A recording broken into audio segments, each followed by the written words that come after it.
Hi everyone, अब हम लोग एंगुलर में राउटिंग के बारे में बात करने वाले हैं। ये काफ़ी इंपॉर्टेंट टॉपिक है और ऐसा नहीं है कि राउटिंग आपको बस एंगुलर में ही देखने को मिलेगा।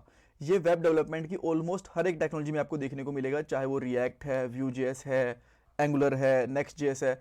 हर कहीं पे आपको राउटिंग वाला कॉन्सेप्ट मिलेगा और ऑलमोस्ट हर एक प्रोजेक्ट के अंदर आपको इसका यूज भी देखने को मिल जाएगा, चाहे आप छोटा प्रोजेक्ट बना लो, चाहे आप बड़ा प्रोजेक्ट बना लो। ओके, एक चीज मैं आपको और बता देता हूं, ऐसा नहीं है कि इस पार्ट के अंदर हम लोग सारी की सारी राउटिंग को कवर कर लेंगे। बहुत सारी टाइप की राउटिंग होती है, डायनेमिक होती है, 404 पेज भी बनता है, इसके अंदर क्वेरी पैरम्स भी होते हैं। सो 3-4 पार्ट्स और भी आएंगे जहां पे हम लोग और भी डिटेल में डिस्कस करने वाले हैं राउटिंग को एंगुलर में।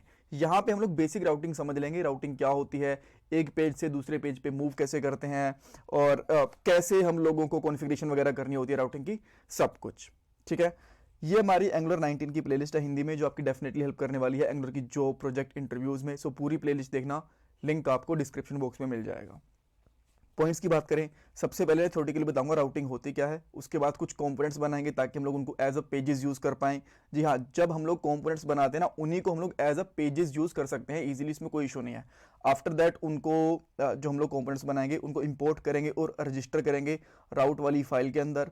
फिर हमारा जो मेन पेज होगा उसके अंदर हम लोग लिंक्स देंगे एक पेज से दूसरे पेज पे मूव करने के लिए, और लास्ट में कुछ इंपॉर्टेंट इंटरव्यू क्वेश्चंस भी डिस्कस करने वाले हैं। ठीक है, पहला क्वेश्चन, राउटिंग होती क्या है। देखो, राउटिंग एक मैकेनिज्म होता है, आप ये कह सकते हो राउटिंग तरीका होता है एक पेज से दूसरे पेज पे जाने के लिए।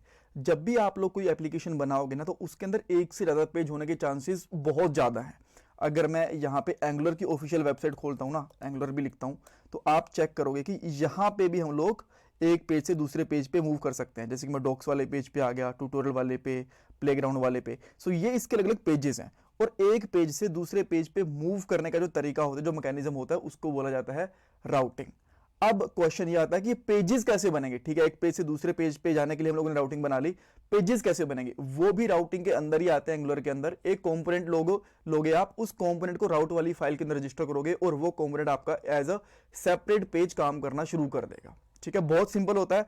अब मैं यहां पे एक दो कंपोनेंट बनाऊंगा एंड देन उसको हम लोग एज अ पेज यूज करके देखेंगे, एक पेज से दूसरे पेज पे भी जाके देखने वाले हैं। सो मैं यहाँ पे एंगुलर की एप्लीकेशन में जाता हूँ, और यहाँ पे क्या करूँगा, सबसे पहले ना दो कंपोनेंट बनाऊंगा। यहाँ पे अभी के लिए हमारे पास कोई भी एक्स्ट्रा कंपोनेंट नहीं है। इवन जो ये दो एक्स्ट्रा फाइल्स है ना, लॉगिन की पाइप वाली, ये भी मैं एक बार के लिए डिलीट कर दे रहा हूँ, राइट, ताकि जितनी कम फाइल रहेंगी आप उतना आराम से चीज़ों को समझ पाओगे। सो मैं दो कंपोनेंट बना रहा हूँ, यहाँ पे लिखूंगा ng generate C4 कंपोनेंट, और कंपोनेंट का नाम जैसे कि मैं यहाँ पे कर देता हूँ अबाउट। अबाउट करा तो एक अबाउट वाला कंपोनेंट हमारा बन गया यहाँ पे। सेम इसी तरीके से मैं यहाँ पे बना लेता हूँ कॉन्टैक्ट अस, ये वाला बन गया। एंड तीसरा मैं यहाँ पे बना लेता हूँ लॉगिन।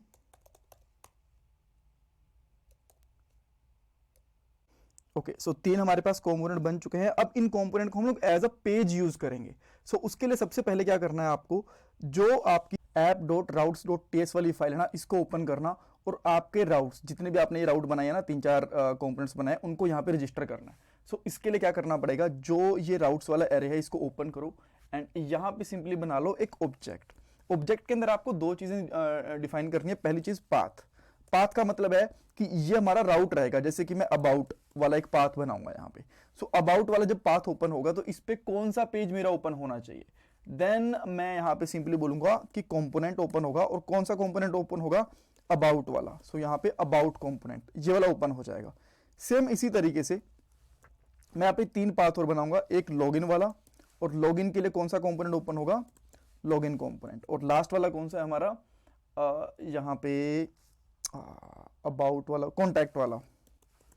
ठीक है, एंड यहां पे हम लोग कॉन्टैक्ट वाले कंपोनेंट को ओपन करेंगे, कॉन्टैक्ट कंपोनेंट ये मिल गया, राइट।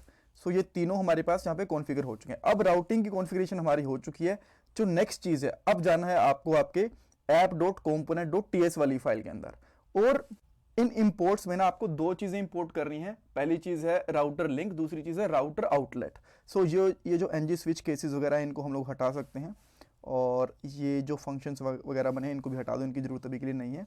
देन मैं यहाँ पे क्या करूँगा, राउटर लिंक, और यहाँ पे लिखूंगा राउटर आउटलेट। ठीक है, सो ये दोनों ऊपर से इंपोर्ट हो चुके हैं। यहाँ पे आप देख सकते हो ऊपर वाली जो ये फाइल है इससे कोई भी जो ये कंपोनेंट्स हैं यूज़ नहीं हो रहे हैं इसके, एनजी स्विच वगैरह यूज़ नहीं हो रहे हैं, तो इसको मैं यहाँ से हटा देता हूँ। अब जो नेक्स्ट चीज़ है, अब आपको जाना है app.component वाली HTML वाली फाइल के अंदर। देन यहाँ पे आप क्या लिखोगे, राउटर आउटलेट। अब जो ये राउटर आउटलेट है ना, इसके अंदर आपको आपके पेजेस दिखेंगे, ठीक है। और इसको आप इस तरीके से ना करके ना, अगर आप इस तरीके से भी करोगे तो भी ये चलेगा, इसके अंदर कोई इशू नहीं है, ठीक है। एंड देन आपको क्या करना है, लिंक्स बना लेने हैं। सो मैं यहाँ पे क्या करूँगा, एक यूएल बना लूंगा, यूएल के अंदर एक li, और लिंक्स बनाने के लिए HR जो हमारे नॉर्मल A टैग होते हैं ना href के साथ, वो वाले यूज़ नहीं करने हैं आपको, यानी कि href उसके अंदर जो प्रॉपर्टी होती है वो यूज़ नहीं करनी है। एंकर टैग लगा के इसके अंदर एक राउटर लिंक नाम से प्रॉपर्टी होगी। अब ये कहाँ से आई मैं आपको इसके बारे में बताऊंगा, बट एक बार के लिए मैं इसको प्रॉपरली बना लेता हूँ। यहाँ पे करता हूँ लॉगिन इस तरीके से, और यहाँ पे जो पाथ दिया था ना हम लोगों ने लॉगिन के लिए, कौन सा पाथ दिया था, ये वाला, ये डालोगे आप यहाँ पे, राइट। सो अब यहाँ पे आके स्लैश और ये पाथ डाल दिया।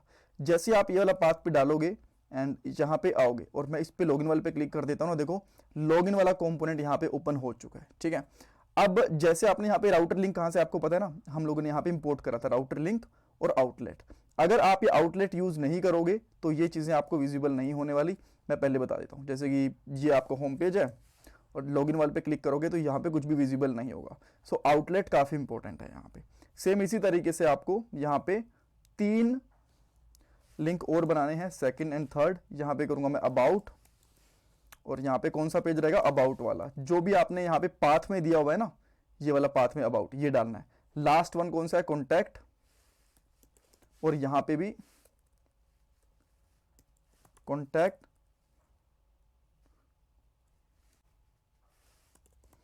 एंड यहाँ पे आप जो मर्जी टेक्स्ट लिखते हो तो चलेगा, इसमें कोई दिक्कत नहीं है, बट स्टिल मैं कॉन्टैक्ट ही लिखूंगा इस तरीके से। सो अब जैसे आप यहाँ पे आओगे, आप देख सकते हो यहाँ पे लॉगिन अबाउट वाले जो भी लिखे हुए हैं ये प्रॉपरली चीज़ें काम कर रही हैं। देन अब एक काम कर लो, अगर आपको करना है तो, जो ये आपके H1 ये वाले टैग है ना, यहाँ पे थोड़ा सा बड़ा लिख दो। यहाँ पे कह सकते हो login page, right. And then इसके बाद में कॉन्टैक्ट वाले पे जाओगे और यहाँ पे कर दोगे contact page, and the last one यहाँ पे हम लोग ले सकते हैं, let's say about page, right. और अब आप देखोगे आपके पेजेस हैं प्रॉपरली ओपन हो रहे हैं और यहाँ पे राउट भी चेंज हो रहा है, राइट। सो ये हमारी एक बेसिक राउटिंग बन चुकी है। नेक्स्ट वाले पार्ट के अंदर हम लोग यहाँ पे एक प्रॉपर नेविगेशन बनाएंगे, जैसे हेडर बनता है ना हमारा, वैसे नेविगेशन बनाएंगे। देन लिंक्स वगैरह देंगे यहाँ पे, इस तरीके से कैसे काम करेंगे। उसके बाद में डायनेमिक राउटिंग, 404 पेज क्या होता है, इन सब के बारे में बात करने वाले हैं। Thank you so much for watching this part. इसमें कुछ डाउट कन्फ्यूजन है मुझे कमेंट सेक्शन के अंदर पूछ सकते हो। प्लीज़ वीडियो को लाइक करना, चैनल को सब्सक्राइब, कमेंट सेक्शन में फीडबैक। ये मेरी पेटीएम और जीपे का डोनेशन नंबर है अगर आप लोग डोनेशन करना चाहते हो। Thanks everyone.